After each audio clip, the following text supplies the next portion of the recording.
Olá, começa agora o TVTST, o programa do Tribunal Superior do Trabalho. Reportagens e entrevistas especiais para aproximar você da Justiça do Trabalho. E você vai ver hoje um policial a serviço da Justiça. Saiba mais sobre a profissão de perito criminal e os direitos trabalhistas desses profissionais. Tire dúvidas sobre atestado médico, o que é aceito pelas empresas, quais os direitos do trabalhador, a diferença entre Brasil e Espanha quando o assunto é seguro-desemprego. Tudo isso e muito mais. O TVTST está no ar.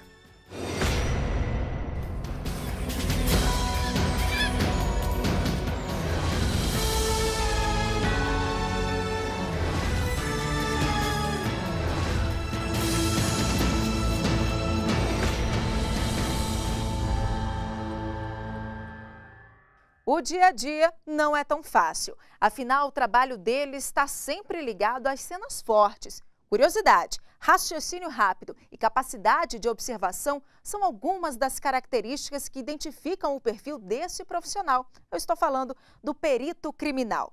Ele é um policial a serviço da justiça, com a função de identificar provas técnicas e analisar vestígios que compõem a cena de um crime. A repórter Cristiane Meirelles acompanhou um dia de trabalho dos peritos e viu de perto como uma cena de crime é analisada. E ela explicou também os direitos trabalhistas desses profissionais. Confira.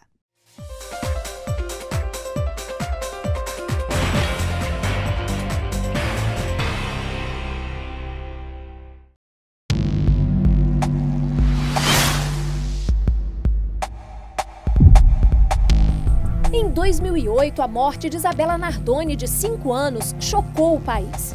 Na versão do pai e da madrasta, uma pessoa teria invadido o apartamento e jogado a menina pela janela. Mas a perícia criminal derrubou completamente a versão deles e comprovou que Isabela foi sufocada e, depois da tela de proteção ter sido cortada, foi lançada do 6º andar. O trabalho da perícia criminal, neste caso, foi um marco na profissão, que foi regulamentada no ano seguinte pela Lei 12.030, que exige, além de formação superior, aprovação em concurso público e também formação técnica específica. Nós temos um profissional que atua em regime de plantão ou de sobreaviso, então ele pode ser acionado a qualquer momento do dia ou da noite para executar o seu trabalho. E é importante destacar que o Código de Processo Penal é quem originariamente, do ponto de vista da cadeia que justifica a existência desse profissional, diz qual é o trabalho do perito. O CPP diz, sempre que uma investigação, que um crime deixar vestígios, o perito criminal deverá ser convocado.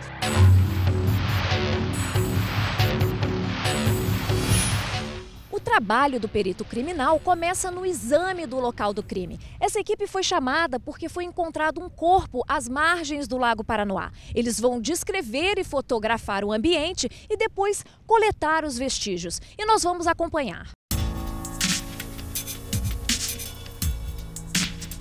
Muitos fatores são considerados na hora da perícia. O exame e preservação do local do crime são fundamentais para manter a integridade dos vestígios coletados. O exame do trabalho pericial, ele tem o objetivo de, primeiro, materializar a infração. Então, o perito ele materializa a infração de que forma? Ele materializa a infração produzindo o laudo pericial. Também tem a função de fornecer subsídios para a autoridade competente, seja a autoridade policial, seja a autoridade judiciária, para que ela possa qualificar essa infração. Então, o perito criminal não qualifica, mas ele fornece subsídios para que a autoridade que está responsável pela investigação possa fazer essa qualificação.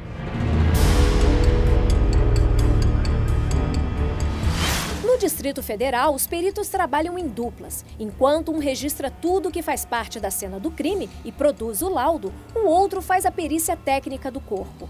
Por ser um trabalho de risco, eles têm porte de arma e até proteção policial. Além do preparo técnico, científico e físico exigidos dos peritos, o equilíbrio emocional é um dos grandes desafios na vida desse profissional. É muito difícil, né? Porque a gente vê a violência do homem, né? Aflorada, né? A gente vê os vestígios materiais da violência do homem. Então você tem que tentar se desvencilhar da sua parte emocional, da sua parte pessoal e focar na parte técnica, né? Que são os vestígios que são importantes para nós. Nem sempre é fácil, né? mas quando você tem um resultado é gratificante. Depois do trabalho externo de coleta de vestígios, eles são registrados e encaminhados para as equipes internas de análises específicas. Os principais vestígios que eu posso citar e são arrecadados, têm uma destinação para o laboratório, que são vestígios relacionados a material biológico, onde se procura investigar a presença de algum material biológico, seja ele sangue, saliva, sêmen. Há também vestígios associados à eficiência de instrumentos, que são aqueles utilizados para a prática delituosa, que também são arrecadados pelo perito e encaminhados para o laboratório, e exames também relacionados a drogas de abuso.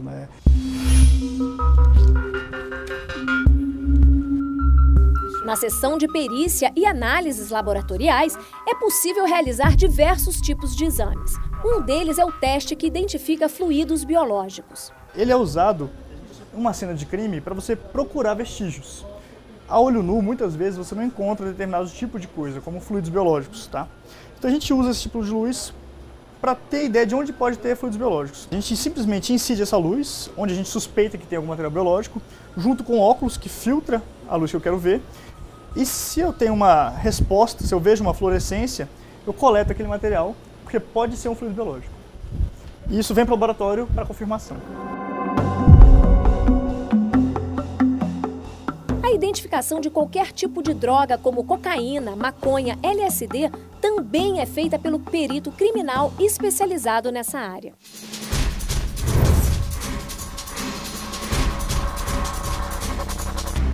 A análise da arma de um crime é fundamental.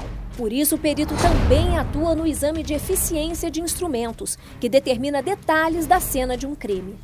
Você conseguir determinar que um determinado objeto foi utilizado na cena do crime, foi utilizado para cometer o crime, é importante, porque a pessoa pode ter utilizado um objeto que estava à disposição no ato lá, mas ele pode também ter trazido esse objeto de casa. Então isso mostra a relação se o crime foi premeditado, se ele já veio com aquele objeto. Então você determinar qual objeto que foi utilizado para cometer aquele crime é muito importante.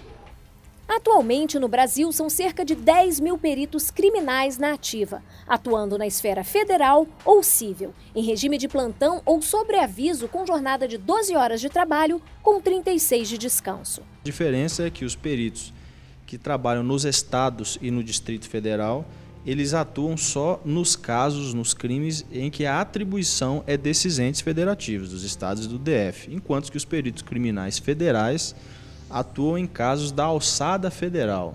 Por exemplo, quando a gente tem um crime financeiro em que está em jogo uma verba pública da União, do governo federal, quem tem que investigar isso é o perito criminal federal. Quando a gente tem um caso de crime contra a vida, em geral, são casos investigados por peritos criminais dos estados e do Distrito Federal. Esse é o setor de perícia de balística da Polícia Federal. O perito Sato é o responsável pelo setor que faz o exame de confronto balístico, que determina se uma bala saiu ou não de uma determinada arma. A alta tecnologia científica revela detalhes de um crime. Mas, de acordo com Evandro Lorenz, essa é uma das 20 áreas de atuação do perito criminal federal. Então nós temos várias áreas de acordo com os objetos de perícia, e de acordo com a formação ou a base de conhecimento dos próprios peritos. Nós temos uma categoria que é chamada de clínica geral, que todos os peritos têm o conhecimento e a capacidade de fazer as perícias nesses temas. Então são documentos, por exemplo, são mercadorias advindas de contrabando. Além dessa categoria, algumas perícias são mais específicas, objetos mais específicos, e aí demandam várias áreas. Por exemplo, uma perícia ambiental, uma perícia em cima de equipamentos de informática que são apreendidos no local de crime.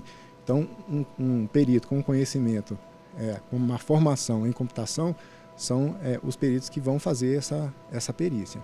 Entre tantos desafios, esses profissionais ainda lutam para inserir a perícia criminal na Constituição e conquistar a autonomia funcional. Para isso, desde 2010 tramita na Câmara dos Deputados a PEC 499. A inclusão da perícia na Constituição vai permitir que a gente tenha legislação infraconstitucional exclusiva para a perícia, padronizando prerrogativas, formas de atuação com base no mesmo método científico. A autonomia pericial permite que a gente não faça injustiças, nem com a pessoa que está sendo condenada, nem com a família de uma vítima que espera um processo criminal isento, baseado no método científico, baseado na verdade, em resumo, né?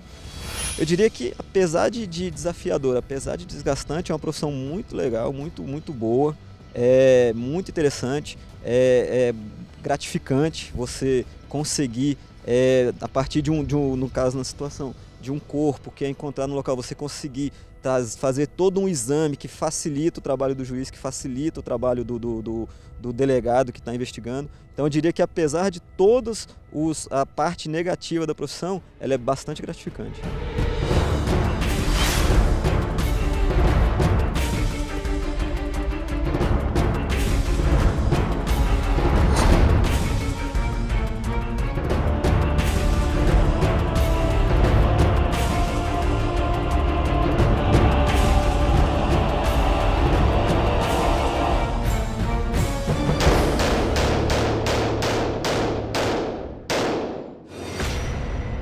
O mercado de trabalho para o perito criminal depende basicamente da abertura de concursos públicos para o cargo. Momento Tira Dúvidas. Convidamos a ministra do TST, Maria Cristina Peduzzi, para responder perguntas da população sobre questões trabalhistas. Confira.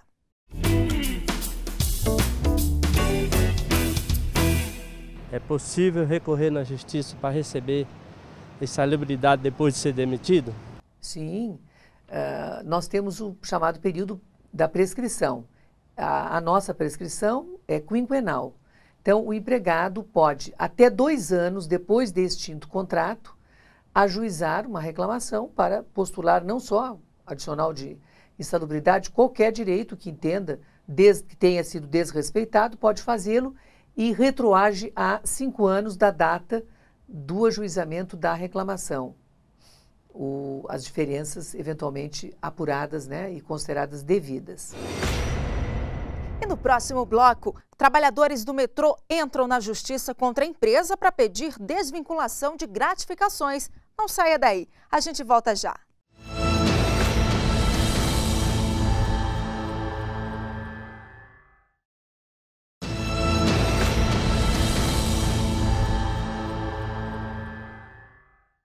Veja o que foi destaque esta semana no Tribunal Superior do Trabalho.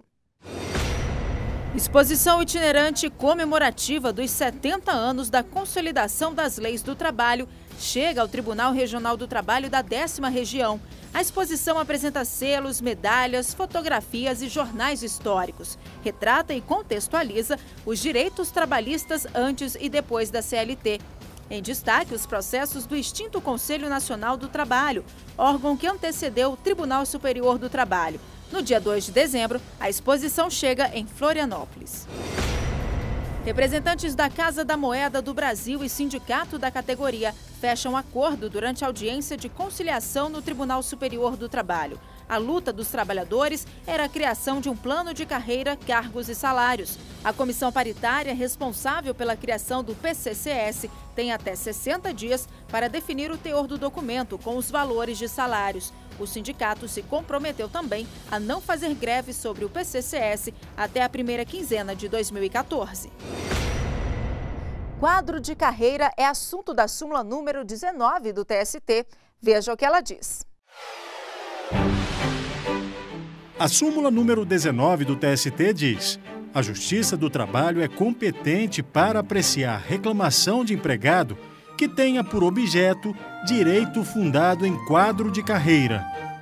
A súmula 19 do TST prevê que é competência da Justiça do Trabalho processar e julgar casos cujo objeto seja o quadro de carreira. Esse quadro de carreira, existem formalidades que precisam ser obedecidas no momento da sua edição, e o que se discute normalmente é aspectos como reenquadramento e O artigo 461 da CLT, no parágrafo 2º, diz que nos casos em que os empregados são organizados em quadro de carreira, é defeso ao empregado, ou seja, o empregado não pode discutir equiparação salarial, mas ele pode discutir, por outro lado, um caso de reenquadramento. Trabalhadores do metrô entram na justiça contra a empresa para pedir desvinculação de gratificações. Os ministros do TST analisaram o caso e esse é o julgamento de destaque desta semana.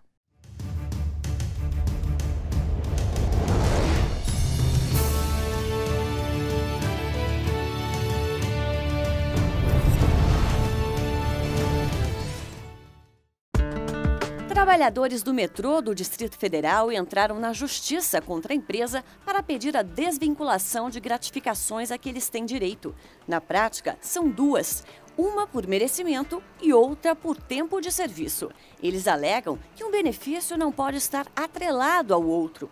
Nesse caso específico do metrô do Distrito Federal, foi adotada a tese no sentido de que o fato da empresa condicionar a promoção por merecimento para conceder a promoção por antiguidade configura oposição maliciosa e configura exatamente aquela hipótese do artigo 129 do Código Civil, e por essa razão é que os arestos invocados da 6ª turma, da 7ª turma no presente recurso de embargos impulsionam o presente recurso.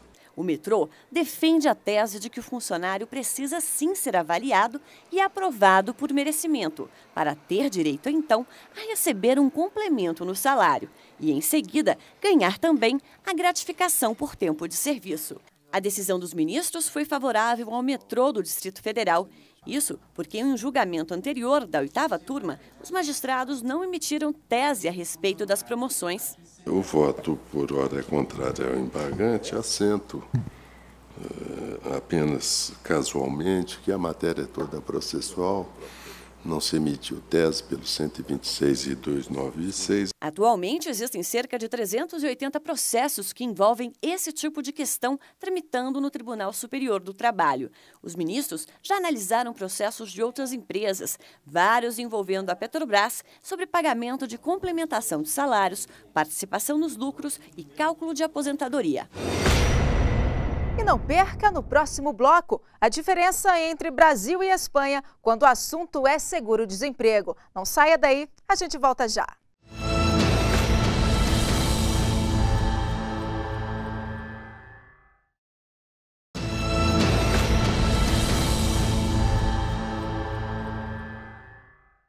De qualquer parte do país, você pode entrar em contato e tirar as dúvidas sobre a Justiça do Trabalho.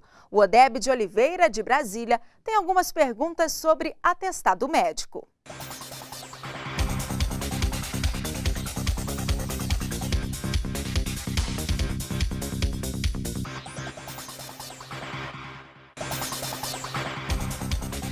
O empregador pode recusar um atestado médico que não tiver o diagnóstico do paciente ou o CID? Não, na verdade o empregador ele não pode recusar de regra o atestado médico do empregado. Primeiro porque não tem indícios nenhum de falsidade. Caso tenha indícios de falsidade, é possível que haja por parte do empregador um impedimento de receber esse atestado médico. Na verdade, junta médica oficial poderá dizer se o trabalhador está apto ou não ao trabalho. O que acontece com o empregado que apresentar atestado médico falso? Na verdade, o empregado ele não pode estar apresentando atestado médico falso. Primeiro porque ele pode sofrer sanções penais e também trabalhistas. Na esfera penal, ele pode sofrer sanções previstas no Código Penal Brasileiro, no artigo 297 e 302, e na esfera trabalhista pode ter pena de demissão por justa causa. Atestado de acompanhamento abona faltas do trabalhador? Não, o atestado de acompanhamento, na verdade, ele não abona faltas do trabalhador. Por quê? Porque, na verdade, não há legislação trabalhista que que, na verdade, regule esse direito para ele, né? Então, hoje, não temos no Brasil, né, um atestado médico de abono regular.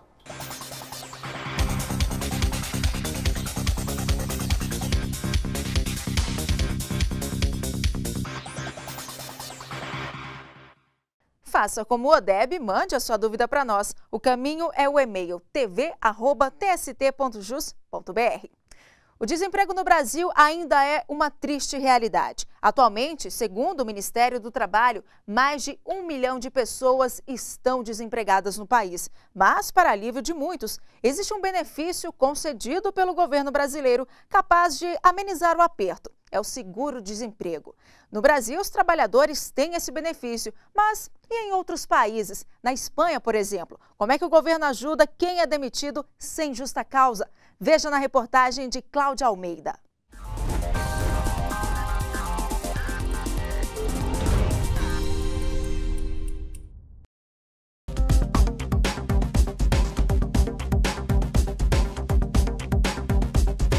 Meu nome é Lívia Correia. Meu nome é Gessivane Gonçalves da Costa e sou jardineiro. Meu nome é Badu Araújo Roberto Santos, sou tatuador. Meu nome é Cassiane Mendes, eu sou doméstica. Meu nome é Regis Manuel de Melo, sou desempregado. Frustração para o trabalhador e um mau sinal para a economia. No Brasil, existem hoje cerca de 1.300.000 desempregados. Igor foi demitido durante o período de experiência em um call center e teve que dar adeus a muitas garantias. Entre elas, uma que poderia ter ajudado e muito nesse momento de sufoco, o seguro-desemprego. Era um dinheiro que eu poderia ajudar dentro da minha residência, né, dentro da minha casa, e ajudar a continuar o meu curso, que realmente é um curso muito caro e extenso. O benefício, criado em 1986 no governo de José Sarney, faz parte da Previdência Social. É pago a todos os trabalhadores com carteira assinada que foram demitidos sem justa causa. E diferente do Igor, a pessoa tem que ter trabalhado pelo menos 6 meses. O valor do benefício não pode ser menor que um salário mínimo. Até R$ 1.090 de salário, ele tem direito a 80% da sua remuneração. De 1.090 a 1.800, ele vai ter direito a 50% da sua remuneração. E acima disso, há uma parcela fixa de R$ 1.235. Ao conseguir um novo emprego, ele deve comunicar às autoridades para que aquele benefício seja suspenso.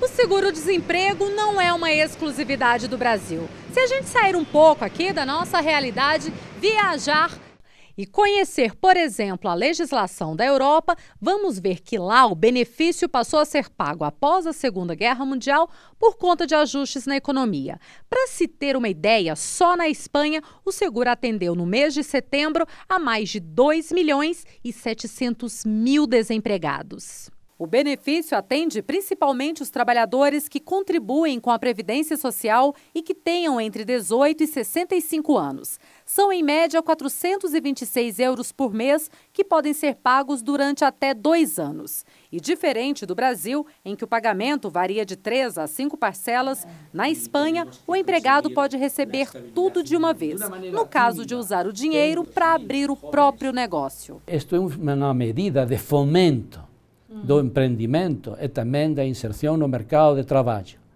E o trabalhador que se acolha a esta medida de pago único tem a obrigação de estabelecer, de manter a atividade empresarial que inicia durante 18 meses. E isto consiste principalmente a principal prestação, que é a contributiva, por sua importância quantitativa, mas também por sua importância qualitativa, pelo tipo de proteção que proporciona ao trabalhador. Nos 2 países, o seguro também atende a outras categorias de trabalhadores. Aqui no Brasil, as vítimas de trabalho escravo recebem um salário mínimo pelo período de 3 meses. No país europeu, ao invés de dinheiro, são dados cursos de capacitação a presos que cumpriram pena e a vítimas de violência doméstica. E apesar das diferenças, a reinserção ao mercado de trabalho é uma busca que une os 2 países. Você recupera seu dinheiro, Sua dignidade. Você começa a colocar suas contas em ordem, né? E é muito bom para o brasileiro, né? A gente tem que trabalhar. E o TV TST termina aqui, mas você pode continuar ligado nas notícias do Tribunal Superior do Trabalho pelo Twitter, Facebook, YouTube e em tempo real pelo site tst.jus.br. Na semana que vem tem mais TV TST e eu espero você. Até lá!